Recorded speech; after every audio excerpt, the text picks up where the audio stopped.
Blackhawks training camp opened up on Friday, and all eyes were on goalie Corey Crawford, who has been the story of the offseason with a mysterious upper body injury. Well, it's not a mystery anymore because Crawford confirmed it was a concussion that he suffered from, and he's still experiencing symptoms. Going forward, the team announced that they plan to be more transparent about injuries. New to the Blackhawks this season, what's the first thing you hope to do to make an impact? Hopefully play well. The team has had a large turnover the last 3 seasons. How do you plan to adjust to that coming in as a new guy? I'm just trying to, meet the guys here this week and get comfortable with things. In just 14 seconds, you changed the game. When you started all of this, was this something that you had set out to do? I knew when someone told me you're going to be the first woman to compete in the NHL All-Star Skills competitions, it was going to break barriers. What is the number one thing you've had to overcome so far in your career? Well, you talk about it from a broadcasting standpoint, but right before I got on that line in San Jose to skate, I thought to myself, I can't let down a bunch of girls and women. I'm here with Blackhawks radio color analyst and 15-year NHL veteran Troy Morey. Troy, why is Blackhawks Training Camp Festival important to the fans? Well, I think it's an opportunity for the fans to come down here and get a good look at the Blackhawks before the season starts. The number one thing we're hearing from fans today is that they just want to see Corey Crawford get better. And yesterday he said that he's still experiencing concussion symptoms. Speak to that.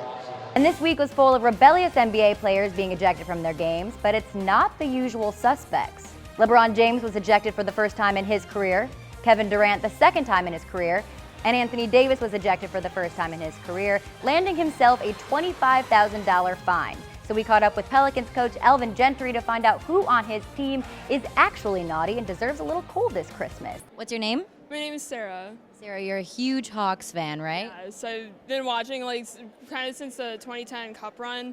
It was kind of like the goal Kaner had that secured the Cup win. It was an hour before my birthday, so that's kind of what started it all for me, and I've just been hooked ever since. Is this your first convention? Yeah, it's my first chance I've been here. It was I just got to meet Corey Crawford. I'm about to meet Kane. It's kind of just it's overwhelming, but in a good way. Are you going to tell Kane the story that you just shared with me about your birthday? I'm going to try to in case hopefully I don't choke up on my words and stuff. No. Practice? I'll pretend to be Patrick Kane. Okay, do you want to practice? Hi, nice to meet you. I'm Patrick Kane. I'm Sarah. I'm going to tell you, you're my favorite player, and you're kind of the main reason I started watching hockey. Hey, Rob and Judy. I've tasted about every rib here over the last few days. Phenomenal cooking, and believe it or not, I know what you're thinking, who wears white to a rib fest, but I have avoided getting any barbecue sauce on my shirt.